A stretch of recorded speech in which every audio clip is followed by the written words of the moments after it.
శ్రీమతి లతా దత్త గారి ఆధ్వర్యంలో ఫిబ్రవరి 23వ తారీఖున గిరినార్ మహాయాత్ర వివరాల కొరకు సంప్రదించండి. నమస్కారం అండి, వెల్కమ్ టు సుమన్ టీవీ. నేను గీతాంజలి. ప్రస్తుతం మనతో పాటు థింక్ ట్యాంక్ అలాగే అభ్యుదయ ఫౌండేషన్ CEO నందకిషోర్ గారు ఉన్నారండి. ఎన్ని దేవాలయాల గురించి మనం తెలుసుకుంటున్నాం కదా, అన్నీ ఉన్నవే, కానీ ఇప్పుడు మనం తెలుసుకుంటున్నామనే చెప్పాలి. వారి 7 ఏళ్ల శ్రమ అండి, ఇప్పుడు వాటికి ఫలితం వస్తుంటే నందకిషోర్ గారు చాలా ఆనందిస్తూ ఉన్నారు. ముఖ్యంగా ఆనందించేది ఎందుకంటే ఎవరైతే కొన్నేళ్లుగా ఈ ఫలానా సమస్యలతో బాధపడుతున్నారో వాళ్ళు చెప్పినటువంటి దేవాలయాలకు వెళ్ళి ఓ పక్కన ట్రీట్మెంట్ తీసుకుంటూ ఆరోగ్య సమస్య అయితే అక్కడ దర్శనం చేసుకుని నైవేద్యం తీసుకోవటం, ఒకవేళ ఇంకా ఏదైనా వెల్త్కి సంబంధించి ఆర్థికంగా ఉన్నవైతే అక్కడికి వెళ్ళి వాళ్ళు ఆ లబ్ధి పొందటం కావచ్చు, ఏదైనా కూడా ప్రతిదానికి ఒక మంచి రిజల్ట్ అయితే వస్తుంది. వీడియోస్ అన్నీ కూడా మీరు చూడటము, అవి ఫార్వర్డ్ చేయడం, అందరికీ షేర్ చేస్తూ ఉన్నారు, మంచి అభిమానాన్ని చూపిస్తున్నారు. దానికి ఎప్పుడు మేము కృతజ్ఞతగా ఉంటాము. చాలా దేవాలయాల గురించి ఇంకా మాట్లాడాల్సి ఉంది, కొన్ని వేల దేవాలయాలు ఉన్నాయండి. అయితే ఇవాల్టి వీడియోలో అతి ముఖ్యంగా కొంతమంది కొన్ని ప్రశ్నలు అడుగుతూ ఉన్నారు కామెంట్స్లో, వాటి గురించి అడిగే ప్రయత్నం చేద్దాము, తెలుసుకుందాం. నందకిషోర్ గారికి స్వాగతం పలుకుదాం. సార్ నమస్కారం. మోస్ట్ రిక్వెస్టెడ్ వీడియోస్ అండి, వీటిపైన వీడియో చేయండి, వీటి గురించి చేయండి అని కొన్ని కామెంట్స్ వస్తున్నాయి సార్. అంటే దాదాపుగా అన్నీ చూస్తున్నాము, రిపీటెడ్గా కొన్ని వస్తూ ఉంటాయి. అంటే అత్యవసరంగా కావాలి మాకు అనే పరిస్థితి. అందులో స్త్రీ శాపం అని చెప్పి ఒకటి చూశాను సార్. స్త్రీ శాపం ఉందని చెప్పి వాళ్ళు తెలుసుకున్నారు, అయ్యగారులను అడిగి, గురువుగారులను అడిగి, జ్యోతిష్యులను అడిగి. అది పోగొట్టుకునేందుకు అవకాశం ఏమన్నా ఉందా? మేము పూజలు చేయించుకున్నాము, ఎలాంటి ఫలితము లేదు. అయితే విశేషంగా దేవాలయాలు ఏమైనా ఉన్నాయా? నందకిషోర్ గారు చెప్పాలి, మీ రీసెర్చ్లో ఏమైనా కనుక్కున్నారని పర్టికులర్గా మీ పేరు మెన్షన్ చేసి అడిగారు సార్. కాబట్టి వాళ్ళు మేబీ ఇప్పుడు వీడియో చూస్తూ ఉండుంటారు, వాళ్ళ తరపున నేను అడుగుతున్నాను. స్త్రీ శాపం ఉన్నవాళ్ళు ఖచ్చితంగా దర్శించవలసిన దేవాలయం, విముక్తి పొందేది. జనరల్గా అందరూ చెప్పేది పాపానికి విరుగుడు ఉంటుంది కానీ శాపానికి ఉండదు అంటారండి. జనరల్గా చేసిన పాపాలకి మీరు ఎక్కడికి వెళ్ళినా పరిహారాలు ఉంటాయి కానీ శాపానికి ఉండదు అంటారు. కానీ మన ఋషులు ఎప్పటి నుంచో శాస్త్ర ఆధారితంగా శాపాలకు కూడా చేసి పెట్టారండి గుళ్ళు. శాపానికి కూడా గుళ్ళు, శాపాల విరుగుడికి. మీకు శాపాల విరుగుడు ఏదన్నా ఉంది అని మీరు ఫీల్ అయితే దానికి గుడి ఉంది. ఇప్పుడు మీరు అడిగిన దీంట్లో స్త్రీ శాపం, అన్నిటికన్నా అతి పవర్ఫుల్ శాపం ఏదన్నా ఉంది అంటే స్త్రీ శాపం. అంటే పంచశాపాలను విన్నాను సార్ నేను. వీటిల్లో కల్లా అతి, ఎందుకు అంటే స్త్రీ ఒక లివింగ్ ఎనర్జీ అండి. ఆ ఎనర్జీ నోట్లో నుంచి ఏది వచ్చినా అది శాపం కింద మారుతుంది, మంత్రం కింద మారుతుంది. సృష్టిలో వాళ్ళకి అంత పవరు, అంత ప్రాముఖ్యత. సో వీళ్ళని తరచూ తెలుసో తెలియకో ఏడిపించే వీళ్ళకి ఎక్కడ ప్రతిబంధకాలు అవుతాయి అంటే ఈ శాపాలు అనేవి వాళ్ళ అభివృద్ధికి ఇవి ప్రతిబంధకాలు అవుతాయి. సపోజ్ ఏదైనా బిజినెస్ జరుగుతుంటే ఆ బిజినెస్ సడన్గా ఆగిపోవడం, ఆ తర్వాత ఫైనాన్షియల్గా బాగుంటారు, మీరు జాతకం ఎక్కడ చూపించుకున్నా బ్రహ్మాండంగా ఉంటుంది, కానీ వాళ్ళు బ్లాకేజ్ ఉంటుంది. ఎందుకు బ్లాకేజ్ అనేది అసలు క్వశ్చన్ మార్క్. సో వాళ్ళు ఎన్ని దేవాలయాలు తిరిగినా ఏం చేసినా ఆ శాపం అనేది దాని యొక్క ప్రభావం చూపిస్తూనే, అంటే ఫైనాన్షియల్గా కూడా ఆ ప్రభావం ఉంటుంది, ఫైనాన్షియల్గా కూడా చూపిస్తుందండి. అందుకే యాన్సెస్టర్స్ ఉండే దాంట్లో కూడా మనం ఇంతకుముందు చెప్పిన వీడియోలో చెప్పాం, అది ఖచ్చితంగా ఫైనాన్షియల్ మీద పడుతుంది. సో మ్యాక్సిమం ఎప్పుడు మనం కళ తెరుచుకుంటామంటే ఫైనాన్షియల్ మీద పడినప్పుడు మన ఐస్ ఓపెన్ అవుతాయి. సో వీటికి అతి ప్రాముఖ్యమైన స్థలం ధర్మస్థలం అండి, శ్రీ మంజునాథేశ్వరుడు. చాలా ప్రఖ్యాతి చెందిన ఆలయం. ఈ ఆలయంలో అతని మనస్సు చాలా మంచిదండి, క్షమించే తత్వం ఉంది. ఆ మంజునాథుడికి చేసిన తప్పులు మనం సిన్సియర్గా వెళ్ళి అక్కడ ఒప్పుకుంటే ఆ శాప విమోచనం అనేది ఎలా చేస్తారంటే ఆయన, అక్కడ కూడా చాలా రూల్స్ ఉన్నాయండి అతను చేయడంలో కూడా. ఆ విమోచన కాండలో అతను చెప్పేది ఏంటి అంటే, మీరు పశ్చాత్తాపం ఉండాలి. పశ్చాత్తాపంతో మీరు వెళ్ళి ఆ దేవాలయంలో మీకు సాయంత్రం అండి 6:30 నుంచి 8 గంటల మధ్యలో ఇది చేస్తారు. ఇది స్త్రీ శాప విమోచన పూజ అంటారు దీన్ని. ఈ స్త్రీ శాప విమోచన పూజ మీరు ఇక్కడికి వెళ్ళేటప్పుడు వీలైతే మీకు అవకాశం ఉంటే తెల్లని వస్త్రాలతో వెళ్ళాలి. ఈ తెల్లని వస్త్రాలతో వెళ్ళి స్వామికి వాళ్ళు పూజ చేసేటప్పుడు మీరు పశ్చాత్తాప భావనతో, మేము ఏదో అజ్ఞానంతో మా వల్ల తెలుసో తెలియక తప్పులు జరిగాయి, మేము తరువాత ఇక దాని తర్వాత మేము స్త్రీని మేము ఎప్పుడూ ఏడిపించాం అకారణంగా మేము ఏడిపించాము అని స్వామి దగ్గర మీరు ఒప్పుకున్నట్లయితే మీకు ఆ టైంలో చేసేటప్పుడు అండి ఎంత వైబ్స్ తెలుస్తాయంటే మీలో ఆ శాపాన్ని పట్టి మీ ఒంట్లోనే మీకు తెలియకుండా అలా ఊగుతూ ఉంటారు ఆ పూజ జరిగే టైంలో. ఆ ఇంపాక్ట్ ఉండేవాళ్ళు ఆ ఒక డీప్ ట్రాన్స్లోకి వెళ్ళి మీకు తెలియకుండానే అలా వైబ్రేషన్స్ వస్తూ ఉంటాయి బాడీలో. ఆ చలనాలు పక్కన ఉండేవాళ్ళు గమనించవచ్చు. అంత శక్తివంతమైన ప్రదేశం. ఆ తర్వాత కూడా మీరు ఇది పూజ చేసి ఇంటికి వచ్చిన తర్వాత మినిమం 6 రోజులైనా దాంట్లో మినిమం 6 రోజులైనా స్త్రీతో తగువు పెట్టుకోవడం కానీ ఇలాంటి తగువులు గొడవలు ఇలాంటివి ఏవీ లేకుండా మౌనంగా ఉండాలి. మౌనంగా ఉండడం. వీటిలో ఇంకోటి కూడా ఉందండి. ఈ స్త్రీ శాపంలో రెండోది తల్లికి దీర్ఘకాలిక అనారోగ్యం ఉండి ఆమెకి ఏం చేసినా ఆరోగ్యం సరికాకపోతే అది కూడా ఒక రకమైన స్త్రీ శాపం. దానికి కూడా విమోచన ఈ ధర్మస్థలానికి వచ్చి మీరు సాయంత్రం పూట 6:30 నుంచి 8 గంటల మధ్యలో ఆ టికెట్ తీసుకొని అక్కడ మీరు నిలబడినట్టయితే ధ్వజస్తంభం ప్రతిరోజు ఉంటుందండి ఈ సేవ.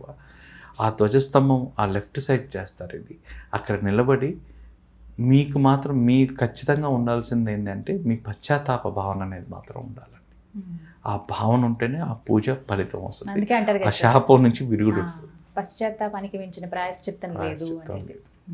ఆయన పశ్చాత్తాపంతో ఉండే వాళ్ళని ఖచ్చితంగా క్షమించి అతను దాన్ని ఏం చేస్తారంటే దాన్ని పరివర్తన చేస్తాడు. ఆ శాపం నుంచి మిమ్మల్ని విముక్తి చేస్తాడు. ఒక 3 రోజుల తర్వాత నుంచే ఈ శాప విమోచన మీ డెవలప్మెంట్స్ అనేది చూస్తారండి. కర్ణాటక ధర్మస్థల డైరెక్ట్గా వెళ్ళిపోవచ్చు సార్. డైరెక్ట్గా వెళ్ళిపోవచ్చు. ఏ రోజైనా మీరు వెళ్ళచ్చు. సోమవారాలు మంచిది. సో వీలు కాకుంటే మీరు ఎప్పుడైనా ఆ ప్రదేశానికి వెళ్ళినప్పుడు అక్కడ ఏ టైం వెళ్ళినా సాయంత్రం 6:30 నుంచి 8 గంటలు. ధర్మస్థల గురించి ఈ మధ్య కాలంలో జరిగిన చాలా మందికి తెలిసింది ఆ క్షేత్రం గురించి. అంటే వెళ్ళేది ఎలా అండి? ఇంకా దగ్గరలో ఏమన్నా ఎలా వెళ్ళాలి? ధర్మస్థలకి వెళ్ళాలి అంటే బెంగళూరు నుంచి ఒక 5 గంటల ప్రయాణం. సో లేదు మంగళూరు నుంచి ఒక 4 అవర్స్ జర్నీ అండి మంగళూరు ఎయిర్పోర్ట్ నుంచి. సో నియరెస్ట్ మీకు బస్సు జర్నీ అయితే బెంగళూరు నుంచి డైరెక్ట్ బస్సెస్ డైరెక్ట్ ట్రైన్స్ ఉంటాయి. సో ధర్మస్థల ట్రైన్ లేకపోవచ్చు. సో బస్సెస్ సొంత ఓన్ వెహికల్స్. ఎయిర్పోర్ట్ అయితే మాత్రం నియరెస్ట్ ఎయిర్పోర్ట్ మంగళూరు కానీ మంగళూరు దగ్గర. బెంగళూరు కొంచెం 5 అవర్స్ 6 అవర్స్ ట్రైన్. అంటే మామూలుగా వెళ్ళిపోవచ్చు సార్ ట్రావెలింగ్ రోడ్స్ అన్ని కొంచెం ఆ సకలేశ్వర ఘాట్ ఉంటే కొంచెం బాగానే ఉంటుంది, ఏమి ఇబ్బంది లేదు. సో వెళ్ళి పరిహారం చూసుకొని ఆ పక్కనే ఉన్న 40 కిలోమీటర్లో ఉన్న కుక్కీ క్షేత్రాన్ని సందర్శించవచ్చు. సో మీరు వీటితో పాటు కూడా ఇంకొక మహిమాన్విత ఆలయం ఉందండి అక్కడ. మీరు ఎవరన్నా మంగళూరు నుంచి వచ్చేవాళ్ళు మంగళూరు ఎయిర్పోర్ట్ నుంచి దిగి ఒక 12 కిలోమీటర్ల దూరంలోనే కటిల్ అని ఉంది. కటిల్ దుర్గా పరమేశ్వరి ఆలయం. మీరు కానీ ఆ సాయంత్రం హారతి కానీ చూస్తే ఆ తేజోమయ రూపానండి వాళ్ళు చేస్తారు. రోజు సాయంత్రం దీపాలంకరణ 2 కళ్ళు చాలు. ఇప్పుడు మీరు చెప్తుంటేనే అనిపిస్తుంది. అసలు అమ్మవారు లింగ రూపంలో ఉంటారండి. అమ్మవారు లింగ రూపంలో ఉంటారు. సో లింగ రూపంలో ఉండడం వల్ల అమ్మవారి అలంకరణ ఆ దీప సేవ ఈమె ఎక్కువ ఎందుకు కటిల్ దుర్గా పరమేశ్వరి అంటే 1970s ఆ మొత్తం ల్యాండ్ స్లైడ్ అవుతుందండి. ఈ ల్యాండ్ స్లైడింగ్లో మనకేమవుతుంది అంటే మొత్తం నది అదొక 3 పాయలు కలిసే ప్లేస్ అది. మీకు ఆ గుడికి వెళ్తుంటే కింద నదీ ప్రవాహం శబ్దం వినిపిస్తుంటుంది. మీకు ఏమనిపిస్తుంది అంటే ఇదేమో నది మధ్యలో కట్టారా అనిపిస్తుంది. కానీ ఆ కట్టిన దేవాలయ నిర్మాణం వాళ్ళు ఏం చేశారు అంటే ఆ ల్యాండ్ స్లైడ్ అయినప్పుడు ఊర్లు కొట్టుకొని పోతూ ఉంటాయండి. పోతూ ఉంటే ఒక పెద్ద బండ వచ్చి ఆపత్తి ఒక పెద్ద రాయి. కేదార్నాథ్లో మీకు ఏ ఇన్సిడెంట్ మొన్న జరిగిందో అది 1970లో ఆ కటిల్ దుర్గా పరమేశ్వరి దగ్గర జరిగింది. ఆ 1970 సంవత్సరంలో 70-75 మధ్యలో జరిగిందండి అది. సో ఆ పెద్ద రాయి వచ్చి అమ్మవారికి అడ్డంగా నిలబడుతుంది. ఆ రాయి ఇప్పుడు గుడిలో మీరు ఎంటర్ కాగానే ఎడమ చేయి పక్క ఒక పెద్ద రాయి ఉంటుందండి. ఎంటైర్ గుడిని ఆపింది. ఆ ప్రవాహం మిగతా అంతా కొట్టుకోపోతే అమ్మవారు మాత్రం ప్రత్యక్షంగా అలానే ఉండిపోయారు. ఈ క్షేత్రంలో ఇప్పటికీ ఆ రాయి మనం లెఫ్ట్ పోగానే మామూలుగా టెంకాయ తీసుకొని ఆ టెంకాయ రాయి మీద వేస్తామండి. ఆ రాయి గట్టి అంటే రాయి అనకూడదు, దాన్ని కొడతాం. అది కొట్టడం వల్ల ఏమవుతాయి అంటే మన శత్రువులు ఎవరన్నా ఉన్నా, మనకు తెలియని శత్రువులు ఎవరన్నా, శత్రు బాధతో ఎవరన్నా ఇబ్బంది పడుతున్నా, ఈ శత్రు బాధతో ఇబ్బంది పడే వాళ్ళందరికీ కూడా అదొక పరిహారం అండి. ఎంటర్ కాగానే ఆ తర్వాత లోపలికి వెళ్ళి ఈ గుడి గురించి ప్రత్యేకంగా చెప్పాలి అంటే చండీ హోమాలకి చాలా ప్రసిద్ధి చెందింది ఈ క్షేత్రం అమ్మవారు. సో దీని వెనకాన, ఈ దేవాలయం వెనకాన ఒక వనం లాగా ఉందండి, సర్పవనం లాగా ఉంది. అక్కడ ఒక పుట్ట ఉంది. ఆ పుట్టలో కొన్ని వందల నాగుపాములు నివసిస్తుంటాయి. కొన్ని వందల నాగుపాములు మన కళ్ళతో మనం చూడొచ్చండి, మన కళ్ళతో మనం. సో మనకు తెలిసిన వాళ్ళ ద్వారా నేను ఒక యాగశాల కూడా మేము అక్కడ కట్టించామండి. ఈ చండీ హోమాలకి మాత్రం ఈ సహస్ర చండీ ఇవన్నీ ఏది చేయాలన్నా ఆ క్షేత్రంలో చేయడం వల్ల అమ్మవారు కేవలం వాటి వల్ల పూర్తి ఫలితాలు ఇచ్చే ప్రదేశం ఏదైనా ఉంది అంటే కటిల్ దుర్గా పరమేశ్వరి. ఇక్కడికి వెళ్ళి ఈ అమ్మవారి దగ్గర మీ కోరిక మొక్కొని మీరు ఒక్కసారి ఆలయంలోకి వెళ్ళంగానే మీకు అసలు మీరు ఆ వైబ్స్ ఫీల్ అవుతారండి అమ్మవారిది. ఫీల్ అయిన తర్వాత మీరు అక్కడ నిద్ర చేసిన తర్వాత ఇక్కడ మొత్తం మీ కర్ణాటక మొత్తం అందరికీ తెలిసింది. ముఖ్యంగా ఈ శెట్టి ఫ్యామిలీస్ ఏవైతే ఉన్నాయో ముంబైలో మీకు ఏవైతే శెట్టి అనే ఫ్యామిలీ వాళ్ళు ఉంటారో ఈ శెట్టి ఫ్యామిలీస్కి అందరికీ కూడా వాళ్ళ ఇలవేల్పు ఎవరు అంటే ఈ కటిల్ దుర్గా పరమేశ్వరి అమ్మవారు.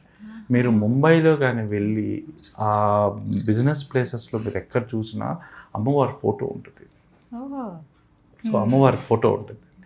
సో ఇక్కడ విశేషమైనది ఏంటంటే యక్షగానం అనే సేవ చాలా ఇంపార్టెంట్. ఈ యక్షగాన సేవ కేవలం ఈ టెంపుల్లో మాత్రమే జరుగుతుంది. దాదాపుగా 2 సంవత్సరాల దాకా అన్ని బుకింగ్ అయిపోయింటాయండి. అంటే 2 ఇయర్స్కి. ఈ అమ్మవారికి ఎంత ఇష్టం అంటే ఈ సేవ ఏదన్నా రామాయణం కానీ మహాభారతం కానీ అక్కడ వాళ్ళు ఆర్టిస్టుల దగ్గర ఆ డ్రామాల దగ్గర ఆ కథ మొత్తం చెప్పిస్తారండి. స్వయంగా అమ్మవారే వచ్చి అక్కడ కూర్చొని వింటారు అనేది ఈ రోజుకి నమ్ముతారు. ఎంత అంటే అండి ఆ టెంపుల్ మళ్ళీ గవర్నమెంట్ కాకపోయినా వాళ్ళ ఒక ఫ్యామిలీ నుంచి వస్తుంది, అనువంశికంగా వస్తుంది. అది వాళ్ళే దాన్ని సంరక్షిస్తున్నారు. వాళ్ళకి రాత్రులు నవరాత్రులు ఇవన్నీ చేస్తారండి. అసలు వాళ్ళు ఉత్సవాలు చేస్తారు. ఆ ఉత్సవాలు అసలు నిజంగా 2 కళ్ళు సరిపోవు. అసలు మీరు అమ్మవారి విగ్రహం చూస్తేనే మీకు ఇంకా కొద్దిసేపు చూడాలనిపిస్తుంది, ఇంకా కొద్దిసేపు చూడాలనిపిస్తుంది. ఖచ్చితంగా చాలా పెద్ద ఆలయం. సుమారుగా వాళ్ళు ఆ కాలాల్లోనే దాదాపుగా 100 కోట్లు ఖర్చు పెట్టి ఆలయ నిర్మాణం చేశారండి. అప్పట్లో 100 కోట్లు పెట్టారు. ఈ ఆలయానికి చండీ హోమం అనే ప్రత్యేకత. మీరు చండీ హోమం ఎవరు కావాలన్నా ఎవరైనా చేయించుకోవాలంటే డైరెక్ట్గా వాళ్ళే టెంపుల్ వాళ్ళు అక్కడ వాళ్ళ ప్రదేశంలోనే అమ్మవారు గర్భగుడి ఉంటుంది. గర్భగుడి వెనకాన్నే అన్నీ చేస్తుంటారు. లేదు ఇంకొంచెం సహస్ర చండీ లాంటివి పెద్దవి ఏదన్నా చేయాలంటే ఇప్పుడు ఆ యాగశాల ఆ వనంలో అంటే లైవ్ ఎనర్జీ స్నేక్స్ అండి. అక్కడ మీరు కానీ చూసినట్లయితే డైరెక్ట్గా వర్షం కానీ శివలింగం పైన రూఫ్ ఏముండదండి, అంత దూరం తీసేసుకుంటారు. నేరుగా కిరణాలన్నీ స్వామివారి మీదే పడుతుంటాయి. స్వామి లోపల శివలింగం ఉంటుంది. ఆ శివలింగం పైన నేరుగా నేను చెప్పేది వనంలో నేను చెప్పేది ఎక్కడైతే యాగశాల నిర్మాణం జరిగిందో, ఎక్కడైతే ఇప్పుడు నాగులు ఉన్నాయన్నామో ఈ నాగుల ప్రదేశంలో డైరెక్ట్గా పైన పడతాయండి. అద్భుతంగా ఉంటుంది చూడండి. అస్సలు మీరు దాన్ని ఇంకా చూసే కొద్ది ఇంకా చూడాలనిపిస్తుంది. స్టేకి వాళ్ళవే ఉన్నాయి, వాళ్ళకి సంబంధించిన రూమ్సే ఉన్నాయి. వాళ్ళ రూమ్స్లో మీరు బ్రహ్మాండంగా స్టే చేయొచ్చు. వాళ్ళ ఉత్సవాలు మాత్రం చూడదగిందండి.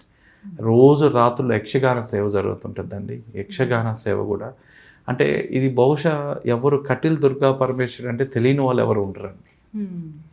సో మీరు అవకాశం ఉన్నప్పుడు మీరు అక్కడికి వెళ్ళినప్పుడు ఈ ఆలయాన్ని దర్శించడం అనేది ఈ ధర్మస్థలం, ఈ కుకే, ఆ తర్వాత కటిల్లు, ఇవన్నీ కూడా మంగళూరు నుంచి వచ్చే వాళ్ళకి చాలా వసతిగా ఉంటాయి. వాళ్ళు వెళ్ళొచ్చు. ఒకవేళ వీళ్ళు చూసుకుని ఒక 3-4 రోజులు టూర్ అని పెట్టుకుంటే ఖచ్చితంగా ఈ 3 దేవాలయాలు కూడా వెళ్ళి రావచ్చు. చాలా యూస్ఫుల్ ఇన్ఫర్మేషన్ సార్ ఇవి. ధన్యవాదాలు.